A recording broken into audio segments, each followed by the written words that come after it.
How to create pie chart in Excel. Hey everyone, this is Sabrina here to help you today. So without any further ado, let's get right into the video. So first, open your Google spreadsheet or your Microsoft Excel.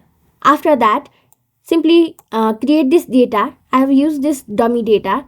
Now in order to create a pie chart from it, go to select all this data and then go to insert.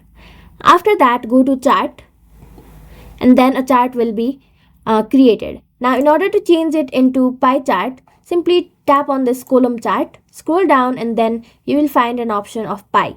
Select the type of pie chart you want. If you want pie chart, simply select here, but if you want to create a 3D pie chart, select over here. And like that, your pie chart will be created.